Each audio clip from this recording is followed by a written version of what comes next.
El ex asambleísta Fernando Villavicencio y precandidato presidencial. Buen día, Fernando, le saluda Juan Javier Benedetti. Dicen que el presidente tenía los votos para evitar su destitución. Según su apreciación, Fernando, ¿qué lo motivó a disolver la asamblea? Bueno, escuchó. Y primero, gracias por ponerme en el sitio exacto, ex asambleísta y feliz, que es lo que falta de los pocos felices ex asambleístas. Y estoy feliz, obviamente, porque siento y comparto y me contagio de la alegría de los quiteños, guayaquileños y del país. Se siente livianito esto, pese a todas las crisis, haber mandado al estercolero de la historia una asamblea impresentable. Y este, sin duda, es la acción más importante del gobierno del presidente Lasso en los 2 años. El presidente supo escuchar al último. Y les voy a contar esto, no sé si saben, pero hasta pasar las 9 de la noche del debate que se abrió, no me dieron la palabra. Se entiende que al día siguiente iba a continuar, el día de ayer iba a continuar el debate y yo iba a intervenir, pero a las 9:30 de la noche los votos estaban asegurados para salvar al presidente de la República. Habían aproximadamente 50 legisladores que habían comprometido a votar en contra de la destitución. ¿Qué pasó? Si el presidente se iba a salvar, escuchó, yo había enviado, y no tengo ningún problema en decirlo, mensajes públicos y otros por otras vías, incluso le escribí al ministro Henry Cucalón y le advertí, le dije que no compartía la posición de algunos legisladores oficialistas que pensaban que era posible salvar al presidente cuando encima había una conspiración mayor. Justamente el presidente se refirió ayer en una entrevista con CNN. ¿Qué significaba esto? Yo exhibí un documento e hice público un documento que habría sido entregado por Iván Sequicela a una de las juezas que encabezó la terna para el Consejo de la Judicatura, Maritza Romero. En este documento se trazaba la ruta para presentar el recurso de revisión y provocar la liberación de Rafael Correa y los demás sentenciados en el caso Sobornos, Arroz Verde, un caso que yo investigué. Y esto era muy grave, porque hablaba de que este acuerdo, que este pacto entre el correísmo y el Partido Social Cristiano tenía estas intenciones de impunidad perversas y gravísimas. Y el presidente lo supo. Como también supo que no iba a poder gobernar porque las comisiones y más importantes, las económicas, del régimen económico y la comisión de fiscalización estaban en manos de los correístas del Partido Social Cristiano. Tenían listo el juicio político, incluso la persona que iba a interpelar, Luisa González del correísmo, a la fiscal general del Estado para destituirla de su cargo y poner un fiscal a su medida, más o menos al estilo de Galo Chiriboga Zambrano, que cumpla los objetivos de estas tiendas políticas. No le iban a dar paso a ninguna reforma económica en las comisiones que ellos controlan. Es decir, salvar al presidente Guillermo Lasso con los votos que habían implicaba que se convertía automáticamente en un rehén del correísmo y del Partido Social Cristiano, y meses después o inmediatamente iban a provocar otra intentona con la calle caliente para sacarlo del poder. El presidente escuchó otras voces y también entiendo informes de inteligencia que daban cuenta de esto y tomó una decisión, de la misma forma como tomó la decisión en mayo del 2021 cuando decidió desbaratar el pacto entre Correa, Nebot y él, el pacto para repartirse la asamblea, porque entendió en esa época el presidente Lasso que no podía hacer algo que vaya en contra de la decisión de los electores que le puso en Carondelet. ¿Qué sector de electores? El anticorreísmo. Y bien por el país, no sé lo que pasa en este proceso electoral, apretado, rapidísimo, pero bien por la patria, festejo con la mayoría de ecuatorianos la decisión de enviar a esta asamblea de violadores, pandilleros, glosados, impresentables, iletrados al estercolero de la historia. Ministro, señor Fernando Villavicencio, ex asambleísta, gracias por venir a Punto de Orden. Sí, eso es asambleísta, la verdad es que cuesta trabajo de un día para otro cambiar la nomenclatura. Y duele. Bueno, ahora vamos a campaña política, porque en 6 meses hay elecciones. 6, serán 7, no sé. Nosotros estamos un poco preocupados porque quizás el hacerlo rápidamente le quite transparencia al proceso. Pero mi pregunta va más allá, ¿Fernando Villavicencio tendrá que escoger ser candidato a la presidencia o ser candidato a asambleísta nuevamente? ¿Para dónde vamos? Bueno, la Corte Cruzada le encontró a algunos candidatos con en pijama y despeinados. Entiendo que ahorita están desempolvando algunos mapas electorales, agendas programáticas. Bueno, yo puedo hablar desde un ciudadano que desde el periodismo y desde la política estoy activo todo el tiempo. Y yo no soy de aquellos que llegan en épocas preelectorales a presentarme como el salvador de la República. El país me conoce desde el periodismo sin ser político, sin ejercer ningún cargo público. Me he jugado por esta patria.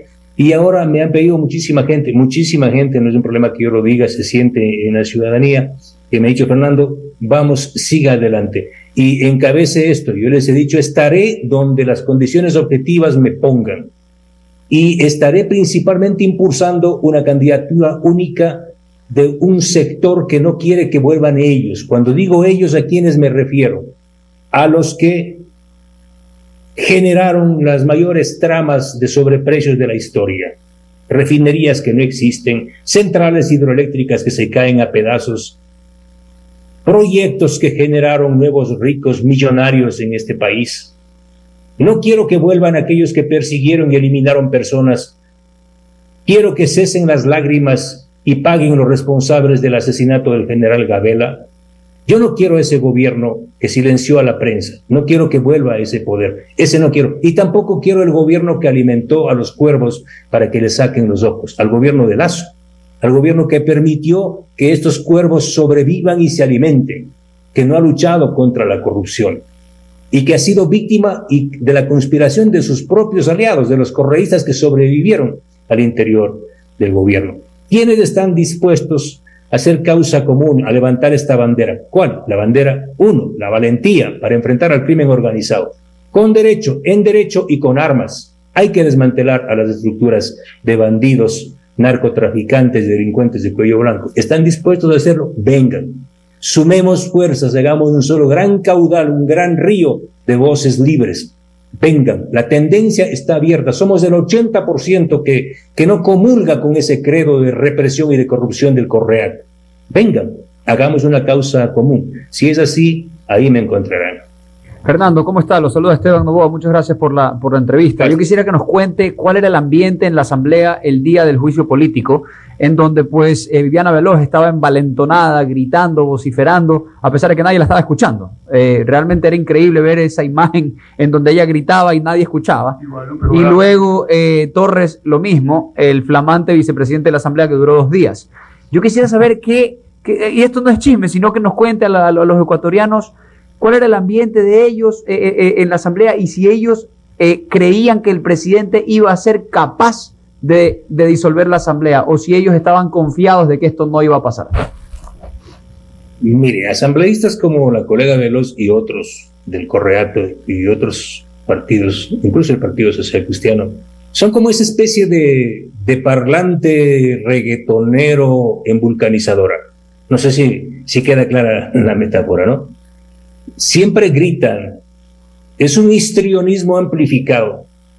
Y la expresión de la colega Veloz y de los otros interpelantes fue justamente esa. Ante la carencia y la orfandad de evidencia para presentar una sola, y no es que yo sea el abogado del presidente, como me han dicho, es que era muy facilito descubrir que no tenían evidencia de un presunto peculado. Entonces levantaron todo un discurso histriónico, ¿no?, de que Lasso es el responsable de la violencia, Lasso es el responsable de la carencia de medicinas, Lasso es el culpable de la ausencia de escuelas. Y es cierto, pero si esa fuera la causa del juicio político, hasta yo voto por ellos. Entonces, ese discurso histriónico es el que se levantó en la Asamblea Nacional. Y lo del asambleísta Torres, eso sí ya es realmente de enmarcar. Es muy lamentable que un muchacho que siempre está jactándose de haber estudiado en Londres, de ser todo era así bien presentado, ¿no? Llega y lo primero que hace es levanta y proclama y lee un artículo de opinión de un abogado famoso constitucionalista que está a favor del juicio político, pero no dice la otra parte, que ese abogado recibe honorarios de su colega Pablo Fuentes, en un juicio que acabó quitándole al Banco del Pacífico $4 millones. Es decir, en este país se paga por opinión. Sí, eso es muy grave. Y luego acabó confundiendo porque nunca entendió el señor Torres, que es un abogado joven, la diferencia entre una adenda y un contrato. Los correístas socialcristianos nunca pudieron presentar el contrato que había firmado en el gobierno de Lazo López con Amazonas Tankers Pool en julio del año 2022. ¿Por qué? Porque no había. Entonces, como no había el contrato, dijeron, no, un Temis es un contrato. La cláusula Evergreen, que ni siquiera entendían qué era, es un nuevo contrato. Pero lo hacía un abogado, Lo hacía un abogado. Entonces yo, antes de... Y dije con respecto, lo que pasa es que no me entendieron bien, él no me entendió bien, y en forma violenta intentó agredirme en el pleno de la Asamblea Nacional, y luego calificaron de gorila a un policía afroecuatoriano que entró a defenderme. Yo decía que un mecánico, que un odontólogo o un albañil podrían cometer un desliz y un error de pedir a un abogado de la Asamblea Nacional, empleado de Saquicela, un informe que le diga si es aplicable o no el artículo 91 o cómo entender el 91 de la Ley Orgánica de la Función Legislativa. Pero un abogado graduado en Londres, no. Un legislador tampoco, porque el Procurador General del Estado es la única autoridad capaz de emitir un informe vinculante. Hasta yo, que no soy abogado, lo sabía. Y ahí se enojó. Así es que déjeme decirle que es tan penoso, triste y dolorosamente triste lo que les pasó a los interpelantes Viviana Veloz y Esteban Torres. Fernando, buenos días, los saluda Carlos de Tomaso. Quisiera volver a la parte política y la posible candidatura presidencial que legítimamente usted se ha ganado, por supuesto, el espacio. No sé si usted ha leído esa interpretación que hizo la Corte Cervecera del artículo 148, en el que dice que no se entiende un nuevo periodo si es que se gana en estas elecciones que va a haber, pero se refiere a quien se lanza la misma dignidad y no quien se lanza a otra dignidad. No sé si usted y su equipo han analizado si va a haber el riesgo de que si usted se lanzara, por ejemplo, a la presidencia, le cuenten como un periodo, lo cual sería pues plenamente no acorde o lógico, ¿no?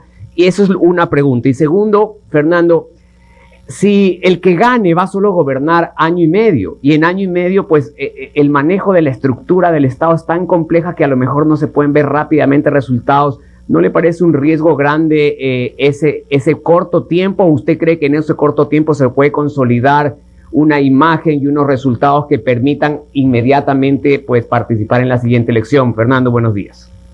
Los milagros no existen en política, pero existen santos, ¿sí? Todo es posible con voluntad. Así como es posible en 2 años no haber hecho nada en contra de la corrupción, también es posible hacerlo. Y ese es el mapa que tenemos. Estas son las urgencias que debemos resolver. La Constitución nos ha dispuesto eso. Y en ese escenario tenemos que jugar. Yo no he creado este escenario.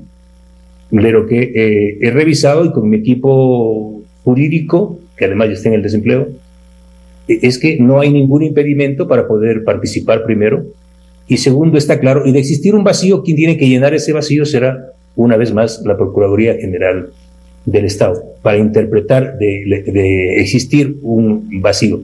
Pero las cartas están jugadas. Ya el Consejo Nacional Electoral ha anunciado el tiempo, los tiempos de la primera vuelta y de la posible segunda vuelta.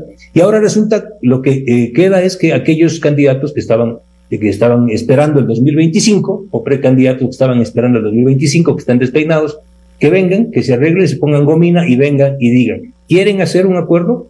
Vamos, yo estoy dispuesto a hacerlo. Y que el mejor lidere esta causa, el mejor o la mejor, no tengo ningún problema. Y también aprendí una cosa, déjeme decirle, estimado amigo, aprendí una cosa en los 2 años. Usted puede elegir al mejor presidente de la historia, académica, política, éticamente. Pero si no tiene un bloque parlamentario, no solo en número importante, sino calificadamente importante, aquí no pasa nada. El desastre del gobierno del presidente Lazo es eso. Tenía una oposición feroz, irracional. El correísmo no actúa como un partido político. Mire, yo conozco todos los proyectos de ley que llegaban, no eran sometidos al escrutinio, a la investigación, al tratamiento político, económico, técnico, riguroso, no. Se encontraban con la primera cartilla.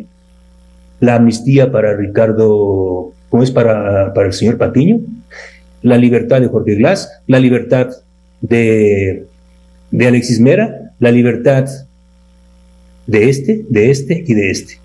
Es decir, todo atravesaba cualquier posibilidad de acuerdo político con el partido correísta y luego con el Partido Social Cristiano, atravesaba inexorablemente por abordar los temas de la impunidad de su cartilla de delincuentes. Y eso no es hacer política. Entonces, la suerte puede cambiar para este país, primero, no por tener un buen bloque, sino por no tener y no poner. Por eso la responsabilidad ahora es de los políticos y de los partidos. Por favor, en nombre de alguien, si creen, si son creyentes, o en nombre de la naturaleza, no pongan a delincuentes, pandilleros, violadores en sus listas, por favor.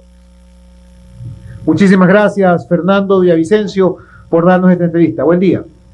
Igualmente, un abrazo.